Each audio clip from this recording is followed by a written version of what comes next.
महाभारत केवल हिंदुओं के लिए ही नहीं, सभी लोगों के लिए है। इससे हर व्यक्ति को अच्छी सीख और रास्ता मिल सकता है। हर किसी को इसे पढ़ना चाहिए। महाभारत में जीवन से संबंधित हर विषय का वर्णन किया गया है। इससे हर समस्या का समाधान आपको मिल सकता है।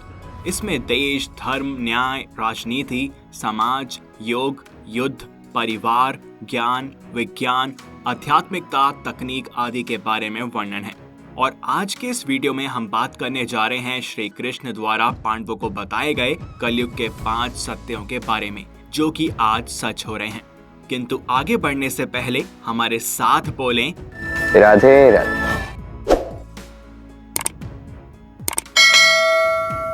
नंबर 1, सत्य की हानि। श्री कृष्ण ने कहा था कि कलयुग में सत्य की हानि होगी। आज के समय में हम देखते हैं कि फेक न्यूज, भ्रामक विज्ञापन और असत्य के आधार पर निर्मित सामाजिक मीडिया कैंपेन कैसे सत्य को छिपा देते हैं। नंबर 2, स्वार्थ की बढ़ोतरी। श्री कृष्ण ने कहा था कि कलयुग में स्वार्थ बढ़ेगा। आज हम देखते हैं कि कैसे अत्यधिक उपभोगवाद और भोग विलास की भावना ने हमारे प्राकृतिक संसाधनों का अनुचित रूप से शोषण कर दिया है। नंबर 3, धर्म का पतन। श्री कृष्ण ने कहा था कि कलयुग में धर्म का पतन होगा। आज हम देखते हैं कि कैसे धर्म के नाम पर हिंसा और भेदभाव का अनुशासन होता है और लोग धर्म की सही भावना को ही भूल जाते हैं। नंबर 4, व्यक्तिगत संबंधों की कमी। श्री कृष्ण ने कहा था कि कलयुग में व्यक्तिगत संबंधों में कमी आएगी। हम देखते हैं कि कैसे सोशल मीडिया के उपयोग ने हमारे वास्तविक दुनिया के संबंधों को कमजोर कर दिया है। लोग अधिक समय ऑनलाइन बिताते हैं, जिससे उनके और उनके परिवार और दोस्तों के बीच के व्यक्तिगत संवाद और संवेदनशीलता कम हो जाती है। नंबर 5, अस्थिरता और अनिश्चितता। श्री कृष्ण ने कहा था कि कलयुग में अस्थिरता और अनिश्चितता होगी। आज हम देखते हैं कि कैसे विश्वव्यापी महामारी जैसे कोविड-19, क्लाइमेट चेंज और विश्वव्यापी आर्थिक मंदी ने हमारी दुनिया को अस्थिर और अनिश्चित बना दिया है। तो ये थे वो 5 सत्य जिन्हें श्री कृष्ण ने पांडवों से बातचीत के दौरान उजागर किया था। यह प्रसंग उस समय का है जब पांडवों को जंगल में जाना पड़ा था। जंगल जाने से पहले पांडवों ने भगवान श्री कृष्ण से पूछा था, अभी यह द्वापर युग का अंत है, आप हमें बताएं कि आने वाले काल यानी कि कलयुग में क्या होगा। श्री कृष्ण ने कहा, तुम पांचों जंगल में जाओ और जो भी दिखे उसे मुझे बताना, मैं उसका प्रभाव बताऊंगा। पांचों भाई जंगल में चले गए। जो कुछ उन्होंने वहां देखा उसे देखकर वे हैरान रह गए। तो पांचों भाइयों ने क्या देखा, ये मैं आपको बारी बारी से बताता हूँ। युधिष्ठिर। जब युधिष्ठिर भ्रमण पर थे तो उन्होंने एक जगह पर देखा कि किसी हाथी की 2 सूंड है। यह देखकर उनके आश्चर्य का ठिकाना नहीं रहा। अर्जुन दूसरी दिशा में भ्रमण पर थे। कुछ दूर जंगल में जाने पर उन्होंने जो देखा उसे देखकर वे भी आश्चर्य में पड़ गए। उन्होंने देखा कि कोई पक्षी है, उसके पंखों पर वेद रचाएं लिखी हुई हैं, पर वह पक्षी मुर्दे का मांस खा रहा है। भीम। दोनों भाइयों की तरह भीम ने भी जो देखा वह भी आश्चर्यजनक था। उन्होंने देखा कि गाय ने बछड़े को जन्म दिया है और जन्म के बाद वह बछड़े को इतना चाट रही है कि बछड़ा लहूलुहान हो गया। सहदेव। जब सहदेव भ्रमण पर थे तो उन्होंने भी एक आश्चर्य देखा कि 6-7 कुएं हैं और आसपास के कुओं में पानी है, किंतु बीच का कुआं खाली है। बीच का कुआं गहरा है फिर भी पानी नहीं है। उन्हें यह देखकर आश्चर्य हुआ कि ऐसा कैसे हो सकता है। नकुल ने देखा कि एक पहाड़ के ऊपर से एक बड़ी सी शिला लुढ़कती हुई आती है और कितने ही वृक्षों से टकराकर उनको नीचे गिराते हुए आगे बढ़ जाती है। विशालकाय वृक्ष उसे रोक ना सके। इसके अलावा वह शिला कितने ही अन्य शिलाओं के साथ टकराई पर फिर भी वह नहीं रुकी। अंत में एक अत्यंत छोटे पौधे का स्पर्श होते ही वह स्थिर हो गई। पांचों भाइयों ने अपने देखे गए दृश्य की चर्चा की और शाम को श्री कृष्ण को अपने अनुभव सुनाए।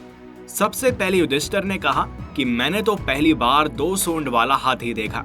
यह मेरे लिए बहुत ही आश्चर्यजनक था। इस पर श्री कृष्ण कहते हैं, हे धर्मराज, अब तुम कलिकाल की सुनो। कलयुग में ऐसे लोगों का राज्य होगा जो दोनों ओर से शोषण करेंगे, बोलेंगे कुछ और करेंगे कुछ, मन में कुछ और कर्म में कुछ। ऐसे ही लोगों का राज्य होगा। इससे तुम पहले राज्य कर लो। युधिष्ठिर के बाद अर्जुन ने कहा कि मैंने जो देखा वह तो इससे भी कहीं ज्यादा आश्चर्यजनक था। मैंने देखा कि एक पक्षी के पंखों पर वेद की रचाएं लिखी हैं और वह पक्षी मुर्दे का मांस खा रहा है। तब श्री कृष्ण कहते हैं, इसी प्रकार कलयुग में ऐसे लोग रहेंगे जो बड़े ज्ञानी और ध्यानी कहलाएंगे। वे ज्ञान की चर्चा तो करेंगे लेकिन उनके आचरण राक्षसी होंगे। बड़े पंडित और विद्वान कहलाएंगे, किंतु वे यही देखते रहेंगे कि कौन सा मनुष्य मरे और हमारे नाम से संपत्ति कर जाए।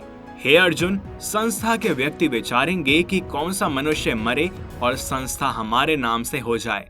हर जाति धर्म के प्रमुख पद पर बैठे विचार करेंगे कि कब किसका श्राद्ध हो, कौन कब किसके पद से हटे और हम उस पर कब चढ़ें। चाहे कितने भी बड़े लोग होंगे, किंतु उनकी दृष्टि केवल धन और पद के ऊपर रहेगी। ऐसे लोगों की बहुतायत होगी, कोई विरला ही संत पुरुष होगा। अर्जुन के सवाल के जवाब के बाद भीम ने अपना अनुभव सुनाया। भीम ने कहा कि मैंने देखा कि गाय अपने बछड़े को इतना चाटती है कि बछड़ा लहूलुहान हो जाता है। तब श्री कृष्ण कहते हैं, कलयुग में माता पिता बालकों के लिए ममता के कारण इतना करेंगे कि बालकों को अपने विकास का अवसर ही नहीं मिलेगा। मोह माया में घर बर्बाद हो जाएगा। किसी का बेटा घर छोड़कर साधु बनेगा तो हजारों व्यक्ति दर्शन करेंगे, किंतु यदि अपना बेटा साधु बनता होगा तो रोएंगे कि मेरे बेटे का क्या होगा। इतनी सारी ममता होगी कि उसे मोह माया और परिवार में ही बांध कर रखेंगे और उसका जीवन वहीं खत्म हो जाएगा। अंत में बेचारा अनाथ होकर मरेगा। वास्तव में लड़के तुम्हारे नहीं हैं, वे तो बुआओं की अमानत हैं। लड़कियां जमाइयों की अमानत हैं और तुम्हारा यह शरीर मृत्यु की अमानत है। तुम्हारी आत्मा परमात्मा की अमानत है। तुम अपने शाश्वत संबंध को जान लो बस। भीम के बाद सहदेव ने पूछा कि हे कृष्ण, मैंने जो देखा उसका क्या मतलब है? मैंने यह देखा कि 5-7 भरे कुओं के बीच का कुआं एकदम खाली है, जबकि ऐसा कैसे संभव हो सकता है? तब श्री कृष्ण कहते हैं, कलयुग में धनी लोग अपने लड़के लड़की के विवाह में, मकान के उत्सव में, छोटे बड़े उत्सवों में लाखों रुपए खर्च कर देंगे, परंतु पड़ोस में ही यदि कोई भूखा प्यासा होगा तो ये नहीं देखेंगे कि उसका पेट भरा है या नहीं। उनका अपना ही सगा भूख से मर जाएगा और वे देखते रहेंगे। दूसरे की मौज, मदिरा, मांस भक्षण, सुंदरता और व्यासन में पैसे उड़ा देंगे, किंतु किसी के 2 आंसू पोंछने में उनकी रुचि नहीं होगी। कहने का तात्पर्य यह है कि कलयुग में अन्न के भंडार होंगे, लेकिन लोग भूख से मरेंगे। सामने महलों बंगलों में ऐशो आराम चल रहे होंगे, लेकिन पास की झोपड़ी में आदमी भूख से मर जाएगा। एक ही जगह पर असमानता अपने चरम पर होगी। सहदेव के बाद नकुल ने श्री कृष्ण को बताया कि मैंने भी एक आश्चर्य देखा। वो ये है कि एक बड़ी सी चट्टान पहाड़ पर से लुढ़की। वृक्षों के तने और चट्टाने उसे रोक ना पाए, किंतु एक छोटे से पौधे से टकराते ही वह चट्टान रुक गई। तब श्री कृष्ण ने कहा, कलयुग में मानव का मन नीचे गिरेगा, उसका जीवन पतित होगा। यह पतित जीवन धन की शिलाओं से नहीं रुकेगा, ना ही सत्ता के वृक्षों से रुकेगा, किंतु हरि नाम के एक छोटे से पौधे से, हरि कीर्तन के एक छोटे से पौधे से मनुष्य जीवन का पतन होना रुक जाएगा।